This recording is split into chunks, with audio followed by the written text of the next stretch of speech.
Cuidar nuestra salud es una prioridad en cualquier etapa de nuestra vida, pero cuidarla integralmente es una necesidad. Esto es Improving Lives, Mejorando Vidas, un programa hecho por profesionales que se dedican al cuidado de la salud mental. Improving Lives, Mejorando Vidas. Muy buenas tardes, amigos, bienvenidos. Mi nombre es Alfredo Hernández, yo soy psicoterapeuta y escuchas Improving Lives, Mejorando Vidas por Actualidad Radio. Un programa hecho por profesionales que nos dedicamos al cuidado de tu salud mental. En este programa vamos a estar hablando sobre estas famosas inyecciones para perder peso, ¿no? El tema aquí es al borde de la obesidad, pero es la GLP-1, que si el Ozempic y todos estos nombres que estamos poniéndonos de moda hoy en día. Para entenderlo mejor tenemos un invitado que nos va a ayudar a entender la parte médica de este componente de la pérdida de peso. Hoy en Improving Lives, Mejorando Vidas por Actualidad Radio. Qué bueno que estás con nosotros. Recuerda, nos puedes escuchar a través de internet, no solamente a través de la radio, pero bajando la aplicación Actualidad Media Group. De esa forma puedes escuchar no solamente este programa, sino toda la programación de Actualidad Radio. Facilito. Bajas la aplicación Actualidad Media Group. También estamos, como saben, en la 1040 en AM, la 103.9 FM y la 107.1 en FM. Además del canal de YouTube Alfredo Ayuda, donde pueden ver y escuchar este programa como todos los programas anteriores. Si hay algún tema o un programa que te gustó mucho, puedes enviarle el enlace, el link a alguna persona para que también pueda disfrutar del tema y de los invitados que tenemos para tratar estos temas. Susanita, yo no sé cuántas personas tú conoces, pero yo sé que yo conozco cercanos varios que están utilizando estas famosas inyecciones, ¿no? Te voy a confesar, yo llegué a pensarlo, a mí me dio una pancreatitis, o sea, ya yo quedo excluido, pero yo llegué a pensarlo también en un momento dado. ¿Qué tal tú? ¿Conoces a muchos también? Bueno, sí, conozco muchas personas, yo también lo he No pensado. digas nombre, no.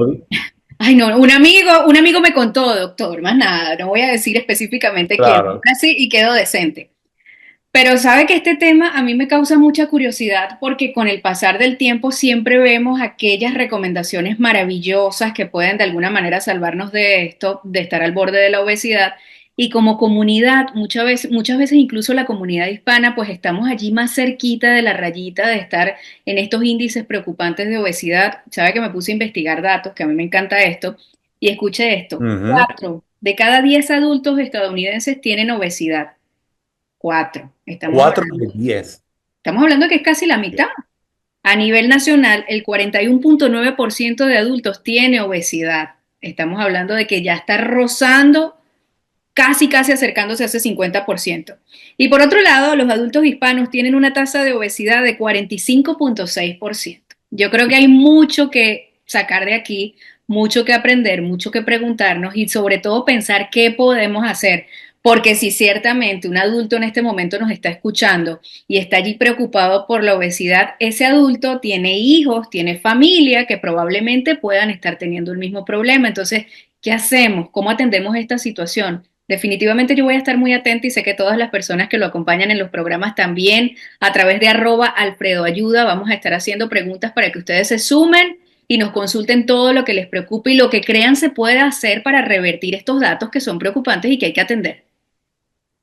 Sí, vamos a preguntar en redes sociales si conoces de alguien que está utilizándolo y qué efectos secundarios han tenido algunas de las personas que estén utilizando estas inyecciones para pérdida de peso, ¿verdad? Me parece que va a ser interesante lo que vayamos a ir escuchando a través de redes sociales. Susana, vamos a presentar entonces de inmediato a nuestro invitado, ¿no? Tenemos al doctor Luciano Pfizer, que nos acompaña acá. Él es médico, cirujano bariátrico y experto en pérdida de peso. Doctor Luciano, qué placer tenerlo acá en el programa. Un placer estar aquí con ustedes. Muchas gracias por la invitación. Sí, doctor, el tema de pérdida de peso, bueno, ahí estaba Susanita contándonos de los números que la verdad que yo no me imaginaba que habíamos tanto aquí en Estados Unidos, personas que tenemos problemas de sobrepeso, ¿no? Donde antes históricamente se veía Yo me acuerdo, mi abuelita decía, es que se ve sano. Cuando estaba gordito, los abuelitos uno le decía, el muchachito está sano, mira lo que bien está gordito, ¿no? Y te decían así, ¿no? Botelo con su dibujo de la mujer más bien curva. Ajá, Y en la época de antes, ¿no? En la época medieval, una mujer que era más bien llenita, redondita, era vista como una mujer hermosa.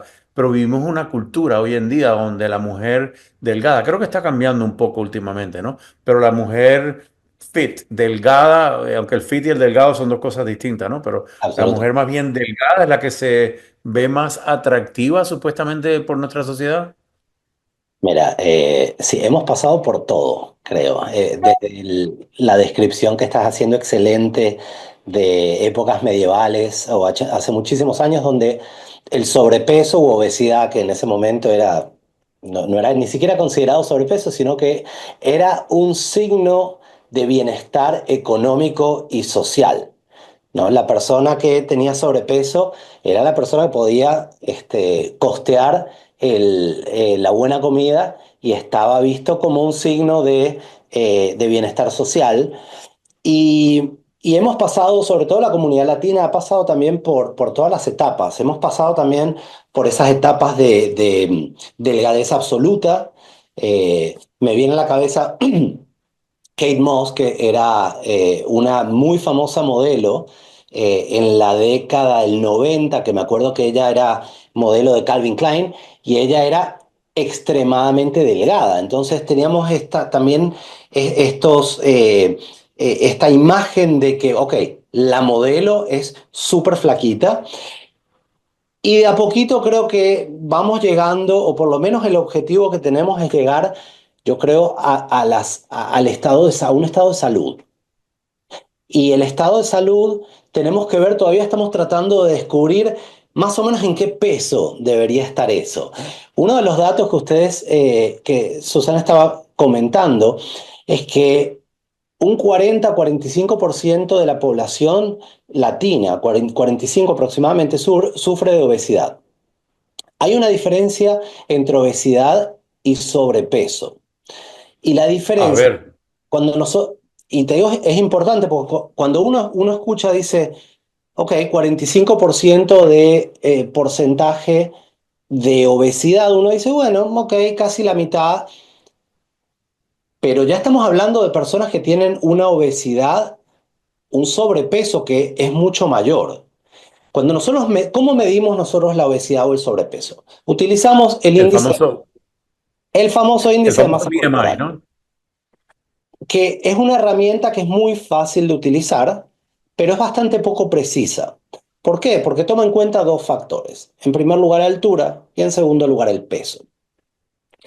¿Por qué no es tan precisa? Porque no te hace la división entre cuál es la masa muscular que tiene la persona y la cantidad de tejido adiposo. Entonces, si tú vas a utilizar esta herramienta, por ejemplo, en una persona que es alguien que hace fisicoculturismo, basado en ese número solamente, tú vas a decir, esta persona es obesa porque tiene un peso mucho más alto para la altura de esta persona. Entonces, no es perfecto, es bastante fácil de calcular y en rasgos generales se asocia bastante con el sobrepeso en cuanto a grasa que tiene la persona. Entonces, decimos que la persona tiene sobrepeso cuando el índice de masa corporal está entre 25 y 30.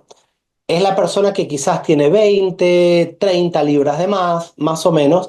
Eso sería un sobrepeso. Ahora, cuando la persona ya está teniendo unas 40, 50 libras de más, ya se considera obesidad de tipo 1, grado 1, cuando el índice de masa corporal ya está por arriba de 30. Volvemos a la definición o a los porcentajes que estamos hablando recién. Si yo te digo, el 45% de la población hispana es obesa, tú dices, bueno, más sí, yo veo un montón de gente que tiene sobre... No, estamos hablando de obesidad, estamos hablando de un grado más alto del sobrepeso, porque de sobrepeso esta población ya tiene aproximadamente un 70 y pico por ciento. Quiere decir que si utilizamos esta definición de 10 personas latinas, 6 7 ya tienen sobrepeso.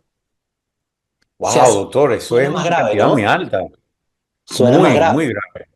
Y aproximadamente el 18 a 20% de los niños ya tienen este problema. Entonces, estamos hablando de un problema severo que tiene muchísimos factores que están involucrados.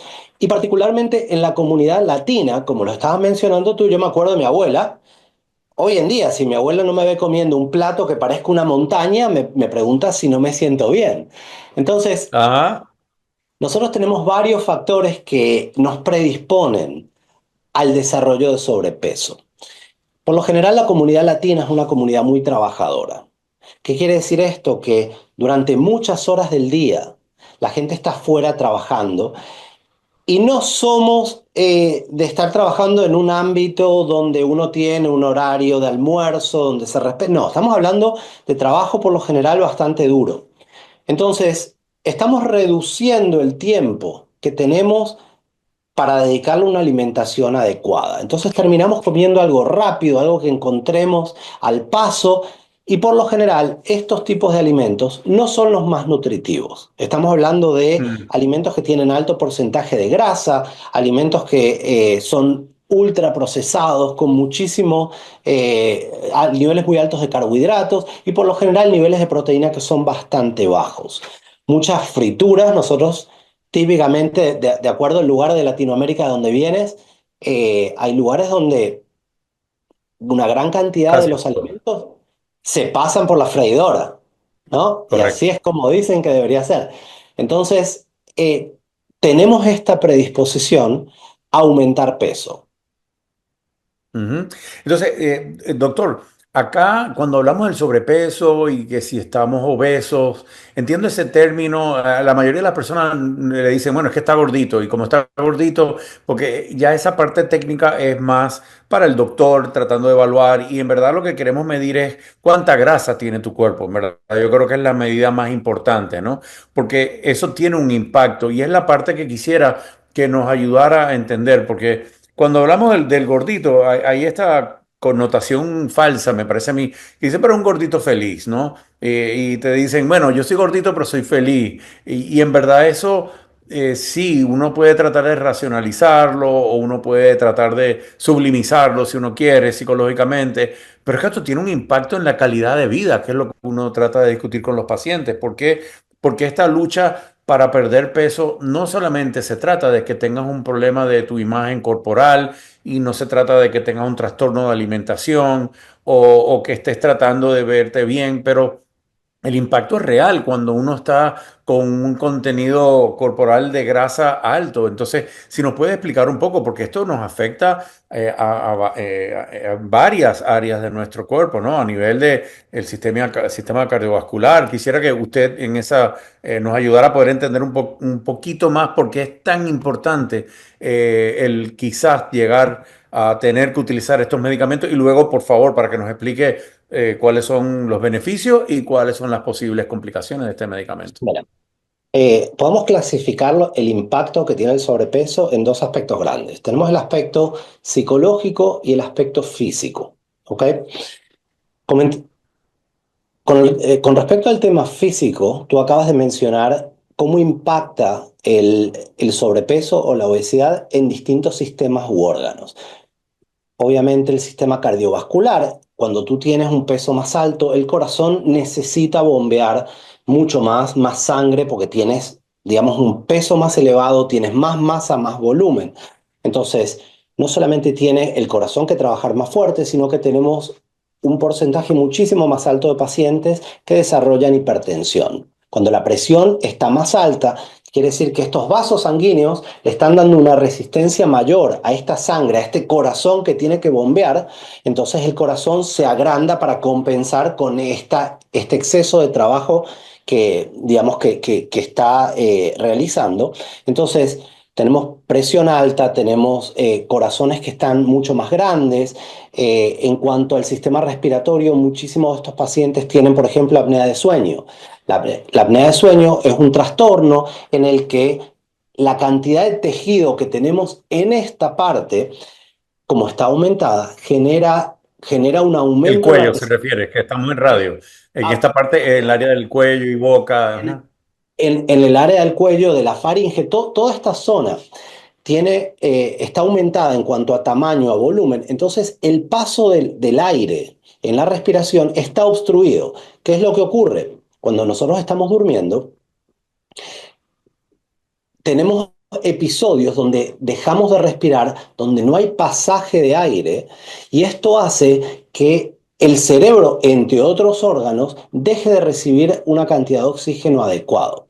Esto le pone también un trabajo extra al lado derecho del corazón. Entonces estos pacientes en un estadio más severo también terminan teniendo problemas de corazón porque empieza con apnea de sueño. No es solamente, mira, si mi esposo ronca. No, eso puede ser un signo de la apnea de sueño. Son pacientes que tienen trastornos de los lípidos, colesterol alto, triglicéridos altos. Todo esto hace que se depositen este tipo de elementos en las arterias y causen, por ejemplo, infartos, causen accidente cerebrovascular.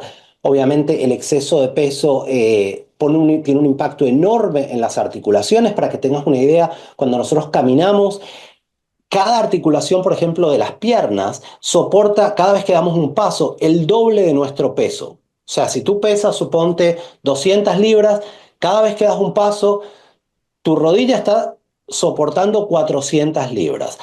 Cuando subes o bajas un escalón, ese peso se multiplica por 4.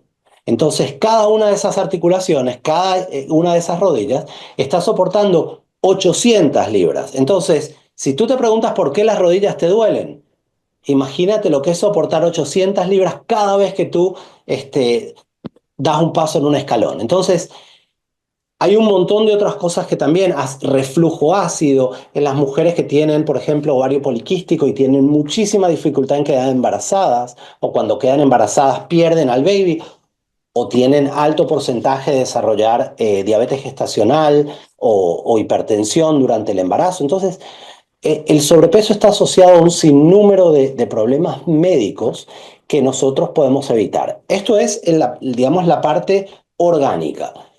Tú eres un especialista en salud mental.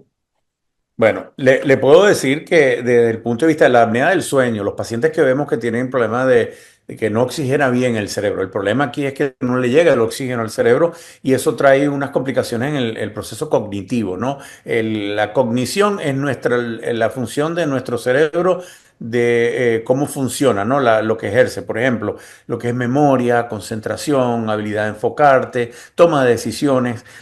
Con mucha frecuencia vemos los pacientes que tienen apnea del sueño, que todo esto se les complica, es como pensar denso. Y cuando le resuelven la apnea del sueño, ya sea por los famosos CPAP o porque pierden peso, esto lo veo muchísimo, pacientes pierden peso y de momento no solamente tienen más vitalidad, su proceso de pensamiento mejora, entonces ya están más sharp, ¿no?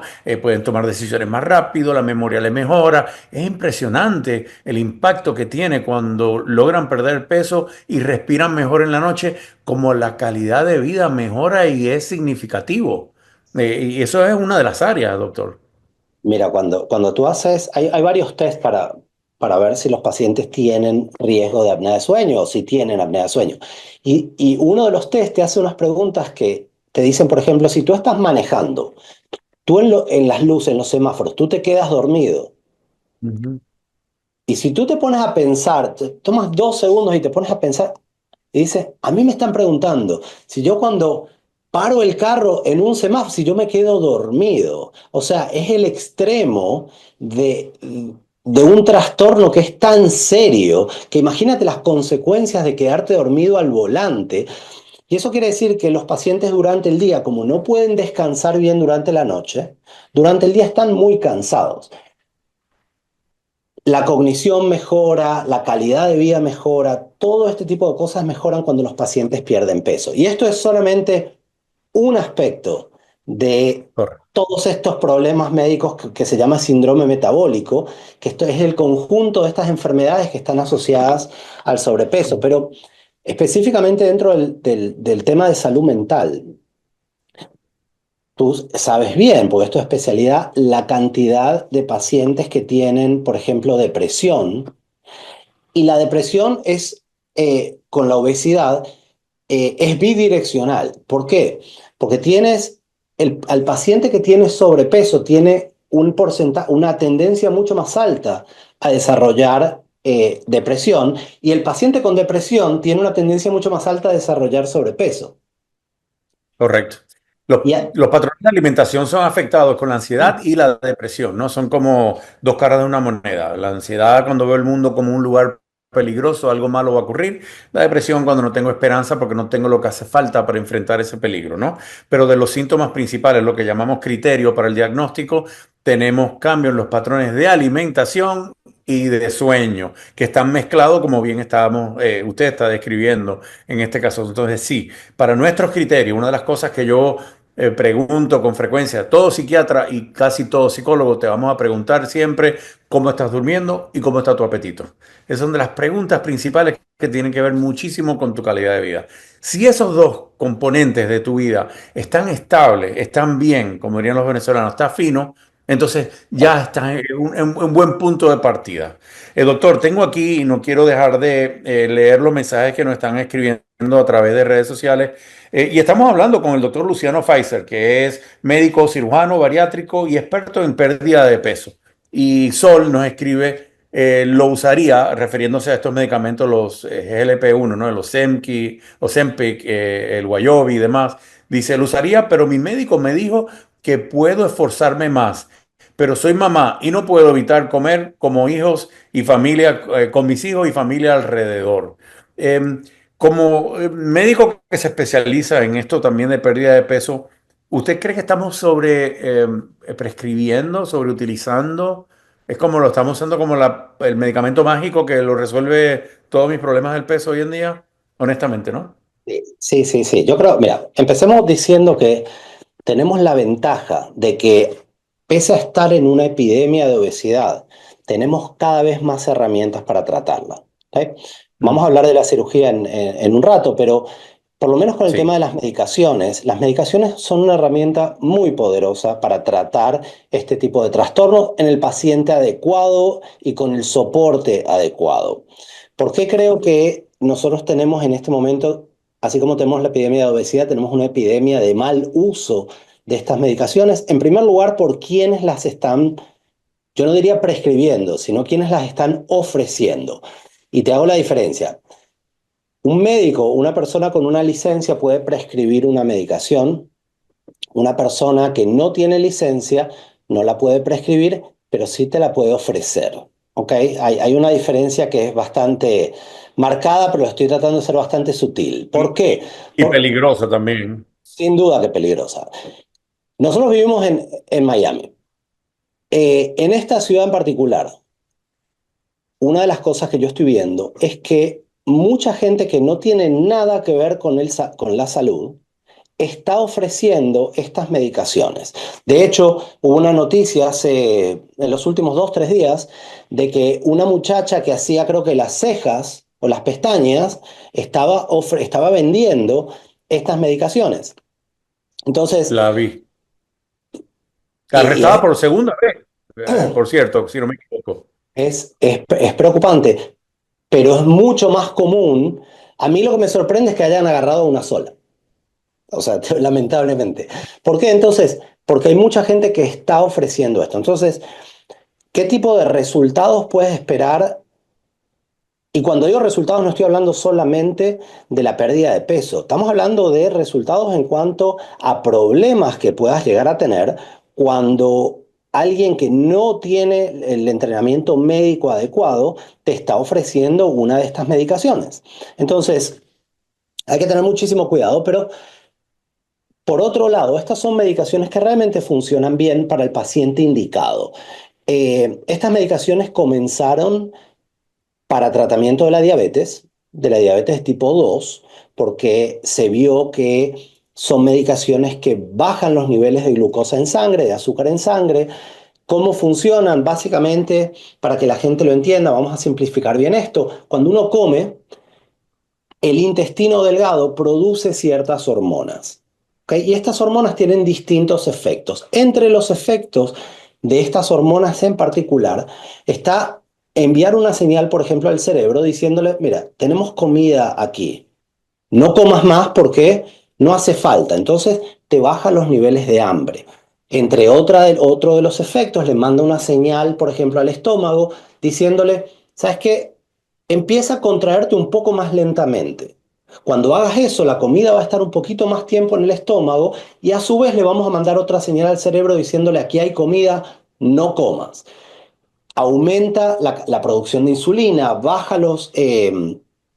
aumenta también disminuye, digamos, la resistencia periférica a la insulina, que es uno de los problemas de la diabetes de tipo 2. Entonces, tiene un sinnúmero de efectos que son positivos. Entonces, cuando se trató inicialmente la diabetes con esta medicación, se vio que los pacientes perdían peso también. Entonces dijeron, bueno, vamos a ver qué es lo que está pasando con esto.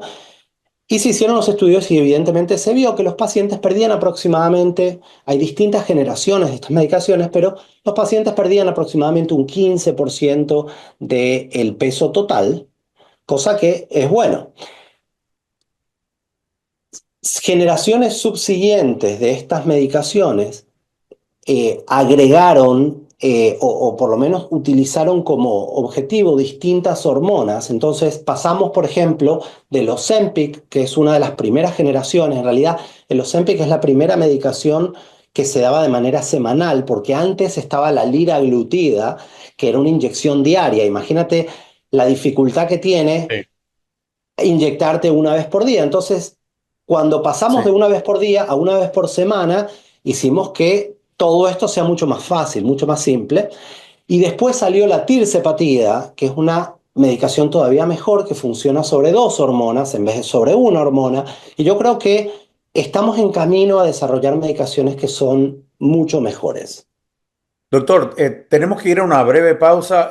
Cuando regresemos, me gustaría, por favor, que nos explique un poco mejor sobre estas nuevas generaciones de estos medicamentos y que nos explique un poco sobre las posibles complicaciones que traen, porque como todos los medicamentos hay efectos secundarios, y luego que nos hable sobre lo que es la cirugía bariátrica y qué otras opciones hay a estos medicamentos. Pero antes de ir a la pausa, doctor, estamos hablando con el doctor Luciano Pfizer. Las personas que lo quieran contactar, doctor, ¿cómo lo pueden hacer? Teléfono de su oficina, redes sociales, no sé si tenga página web.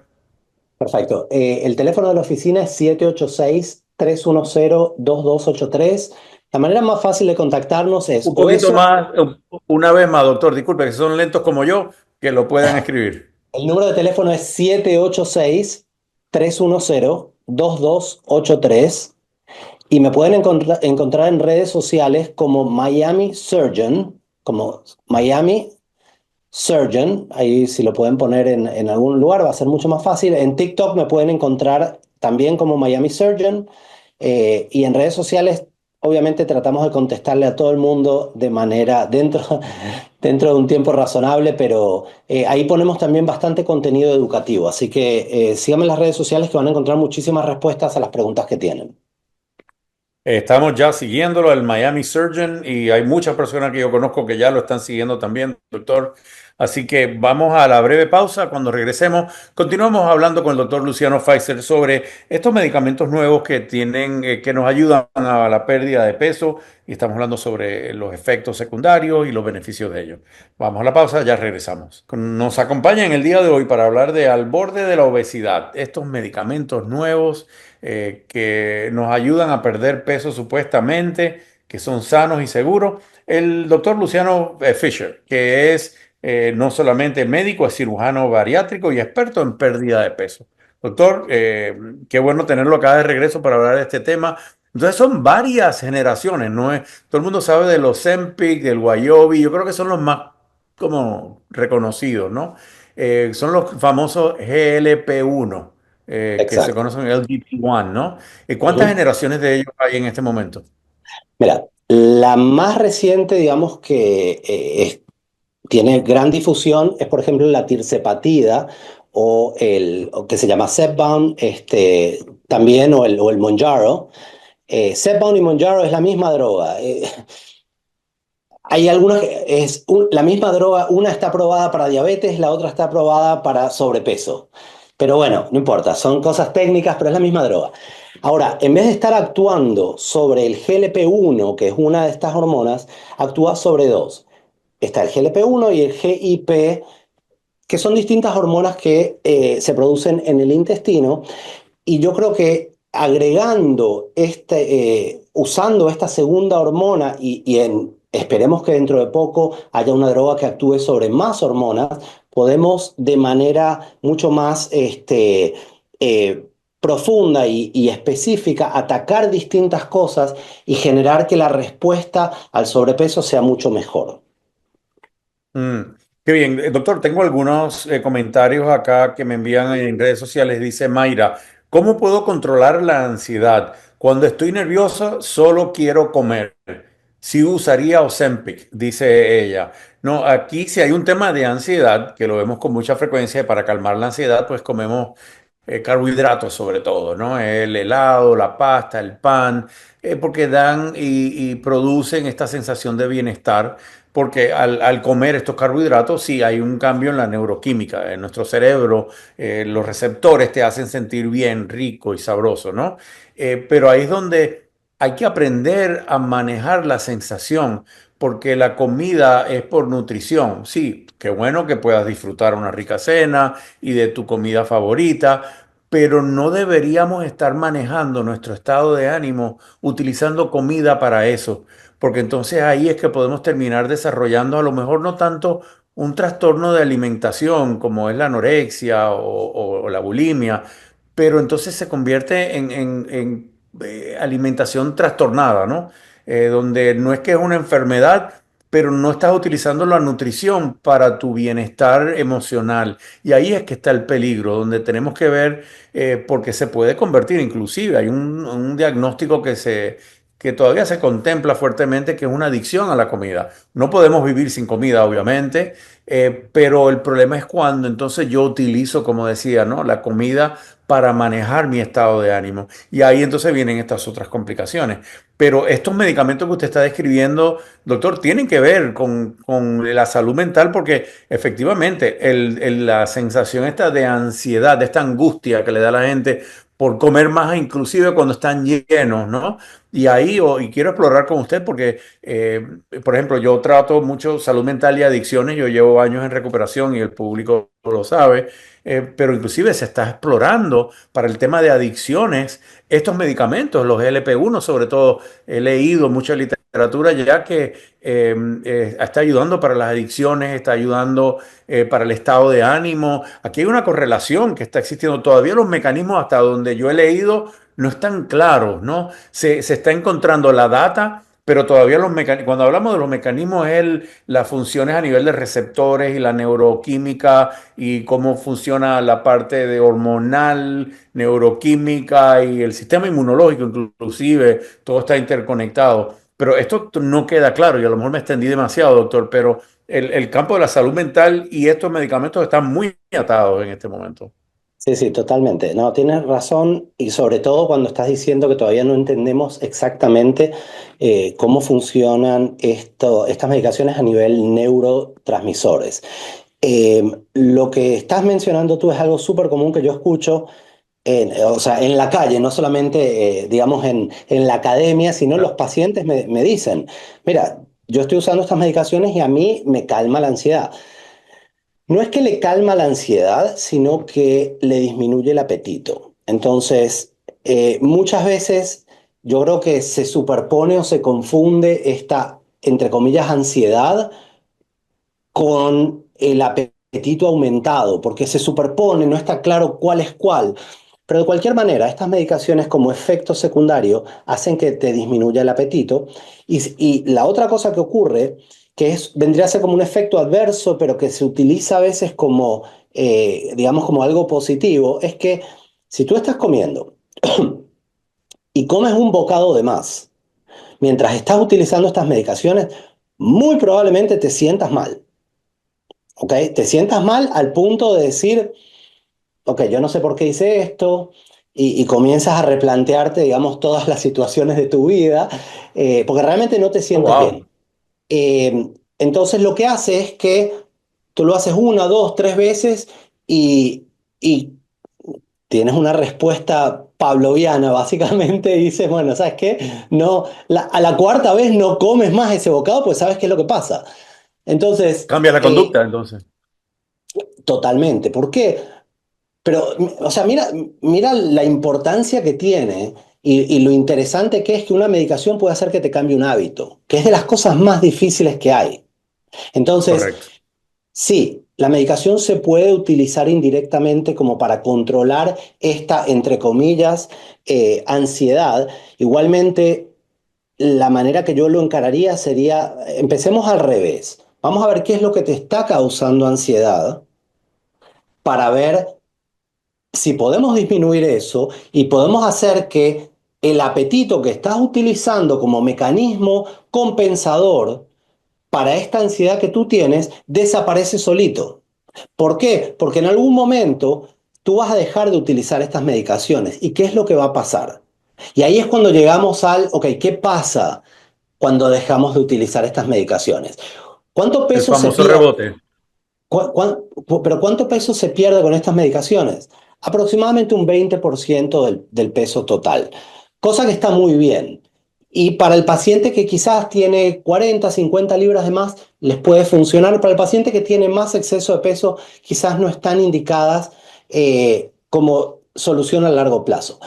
¿Cuál es el problema? Que muchísimos de estos pacientes, cuando dejan de utilizar la medicación, vuelven a ganar el peso, aproximadamente un 80% del peso que se perdió. Entonces, estamos hablando de medicaciones que son caras, porque todavía son caras, y medicaciones que te tienes que inyectar una vez por semana. Entonces, tenemos la opción de la cirugía. Entonces, ¿cuál es el paciente que se beneficia con la cirugía versus cuál es el paciente que se beneficia con estas medicaciones? Ujú. Ahí está el arte de ir a ver a alguien que haga de todo en cuanto a trastornos del peso, alguien que entienda cómo funcionan las medicaciones y para quiénes están indicadas, y alguien que te pueda ofrecer la cirugía, no solamente una cirugía, sino distintos tipos de cirugía que existen, porque los distintos tipos de cirugías pueden beneficiar a distintos pacientes. Ayúdenos a Entonces, entender, doctor, para quién es la inyección y para quién los distintos cirugías.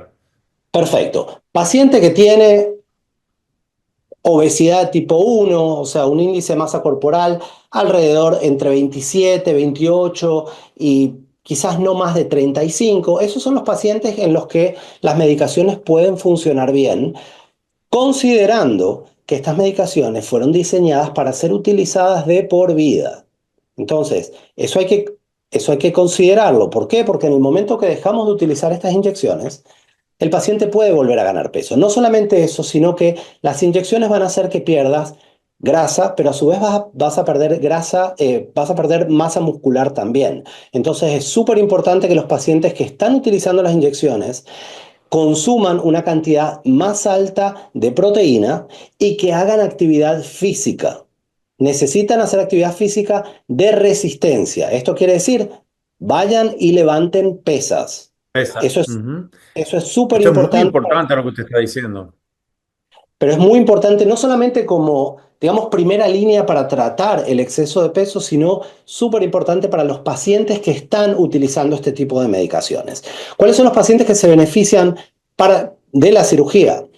La Sociedad Americana de Cirugía Bariátrica y Metabólica ya recomienda estas operaciones en pacientes que tienen un índice de masa corporal por arriba de 30 con problemas médicos como los que estuvimos hablando, presión alta, diabetes, colesterol alto, apnea de sueño, etcétera.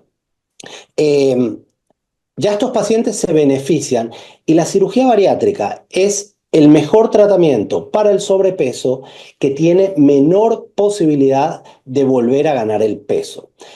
Con respecto, por ejemplo, a la diabetes, la cirugía bariátrica es el mejor tratamiento que tenemos en el mundo para tratar la diabetes de tipo 2 con obesidad. Y te voy a dar un ejemplo. Yo hace muy poquito, hará 6, 7 semanas, operé a una muchacha que tenía un índice de masa corporal de 29, era 29,5. Esta muchacha, basado en el criterio tradicional de la cirugía bariátrica, no calificaba para la cirugía bariátrica, ella tenía sobrepeso, casi obesidad, pero era diabética tipo 2 insulino dependiente.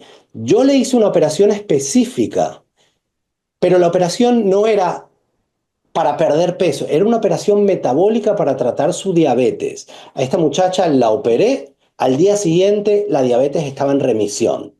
Entonces, estamos hablando de Wow. enfermedades, de operaciones que son muy poderosas, alterando no solamente la anatomía, sino que alterando cómo funciona hormonalmente el cuerpo. Hay distintos tipos de cirugías. La cirugía más común, la más popular en el mundo que se está haciendo hoy en día se llama la manga gástrica. En la manga gástrica, para simplificarlo bien, el estómago, que es una bolsa grande, se transforma en un tubo. O sea, se corta aproximadamente un 80% del estómago y se lo transforma en un tubo. Al hacer esto, tienes un estómago más pequeño, o sea, vas a comer menos, pero aparte, la parte del estómago que se retira produce la mayor cantidad de una hormona que se llama grelina, que es una hormona que le manda una señal al cerebro diciéndole que tienes hambre. Cuando nosotros retiramos esta porción del estómago, los niveles de grelina, entre otras hormonas, bajan y los pacientes tienen menos hambre. Con esta operación los pacientes pierden un 60% del exceso del peso en un año. Suponte que tienes 100 libras de más, vas a perder aproximadamente un 60%. Después tenemos otra operación que quizás hayas oído mucho más hace un tiempo, hace mucho más tiempo, que es el bypass gástrico. El bypass Correcto. gástrico es una operación que tiene dos componentes. Se hace un poquito más pequeño el estómago, pero se cambia el recorrido de la comida, uniendo parte del estómago con el intestino, haciendo que la comida no pase por gran parte del intestino, absorbiéndose menos. Entonces, tienes un estómago más pequeñito, comes menos, pero además la comida se absorbe menos porque pasa por una parte menos del intestino. Esta es una operación excelente para pacientes con un poquito más de sobrepeso y pacientes que tienen acidez, por ejemplo. Y después está el otro procedimiento, que es un procedimiento más nuevo que estoy haciendo, que es el procedimiento que le hice a esta muchacha, que se llama switch duodenal modificado, que es una modificación de un procedimiento muy antiguo. Yo no sé si tú has escuchado en algún momento el switch duodenal, pero el switch duodenal era una enfermedad, una operación que nosotros hacíamos, que fue descrita hace muchísimos años, o sea, muchas décadas, y era una operación en la que los pacientes perdían demasiado peso y se terminó haciendo como una modificación, o sea, se dejó de hacer, o se hacía en un porcentaje de pacientes muy, muy bajito, que eran pacientes ya que tenían estos índices de masa corporal de 80, 90, estamos hablando de pacientes que pesan 500, 600 libras, es ese porcentaje de pacientes nada más. Bueno, se hizo una modificación reciente y ese procedimiento es de todas las operaciones, por lo menos las que yo realizo, la que mejores resultados tiene en cuanto a pérdida de peso, a resolución de problemas médicos, y es un procedimiento sumamente seguro.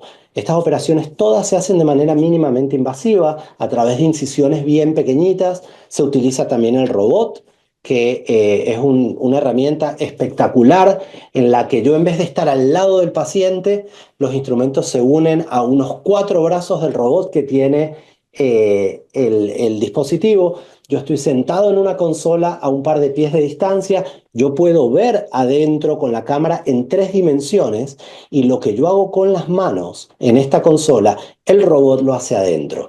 Es la tecnología, digamos, más avanzada para operar. Yo la utilizo y me permite hacer cosas que los instrumentos que son rectos, laparoscópicos, quizás no me dejan hacer. Doctor, que suena fabuloso, qué interesante. Esta cirugía que habla del switch duodenal, no sé si lo estoy diciendo correctamente, eh, Exactamente. ¿tiene cambio estructural también del estómago? ¿Hay algunos cambios?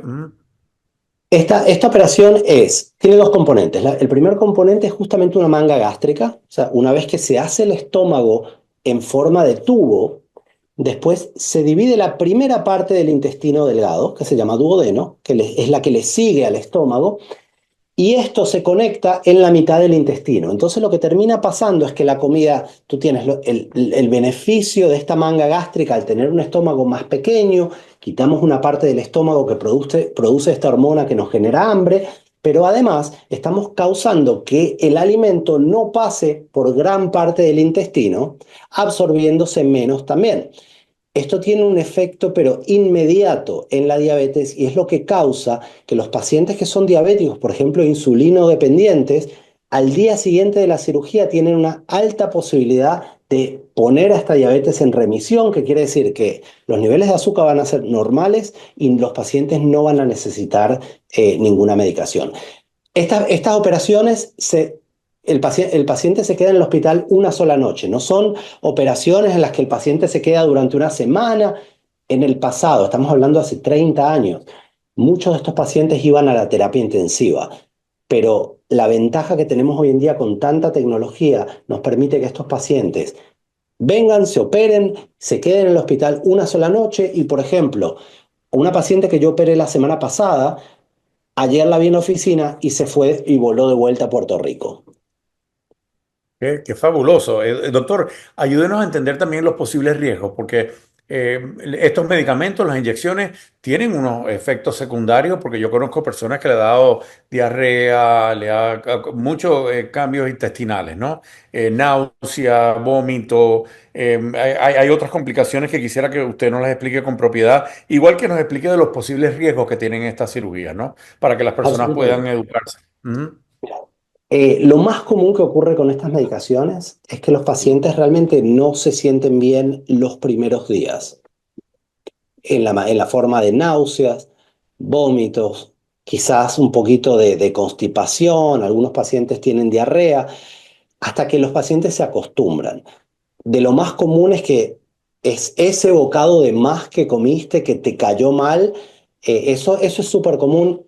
Por suerte, muchos pacientes estos síntomas se le van, algunos pacientes no se le van y se sienten terrible durante el tratamiento y lo dejan justamente por eso. Eh, Hay otras complicaciones que son bastante menos frecuentes, por suerte. Hay pacientes que pueden tener pancreatitis o inflamación del páncreas, por eso cuando un paciente tiene ya historia de pancreatitis, estas medicaciones quizás no deberían ser utilizadas. Estabas mencionando problemas en la visión.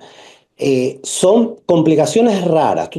Una de las cosas que hay que considerar es que muchos de estos pacientes ya son diabéticos, que tienen quizás retinopatía diabética, que quiere decir que tienen afectada la visión porque los vasos sanguíneos que tienen en los ojos ya están comprometidos. Hay otra patología que es como una inflamación, una neuritis, como una inflamación del nervio óptico, que no tiene nada que ver con la diabetes, y ha ocurrido en un número muy, muy pequeño de pacientes. Eh, Esto puede aumentar también el riesgo de un cáncer de tiroides muy específico, que es el cáncer medular. Entonces, siempre hay que preguntarle al paciente si tiene historia familiar de esto. Por eso mismo, hay que tener mucho cuidado donde uno obtiene estas medicaciones. Correcto, y ahí es lo que es importante, lo que usted está diciendo en este momento, donde tenemos que hacerlo con un doctor y sobre todo si es especialista en esta área, porque bueno, tú puedes ir a tu primario y está bien, ellos también son médicos, entienden el uso del medicamento y están ahí para contestarte cualquier duda, pero vamos, yo creo que si tú tienes un problema que necesitas presión alta, te lo puede dar tu primario, pero tú deberías ir a un cardiólogo para que te revise. Si estás considerando y tienes un problema de sobrepeso, y estás considerando estas opciones, que ya sea a través de las inyecciones o algún tipo de cirugía, debes de buscarlo a través de un especialista en esta área, como lo que es el doctor Luciano Fisher. Doctor, la incidencia en verdad es alta en estos primeros problemas gastrointestinales. A lo mejor que es un 20, un 30%, si no me equivoco. ¿Qué tan Eh, alta es la ma- incidencia de... Sí, más o menos es eso. Es difícil de calcular porque mucha gente obviamente no reporta estos síntomas. O sea, los tiene, Ujú. pero no los reporta.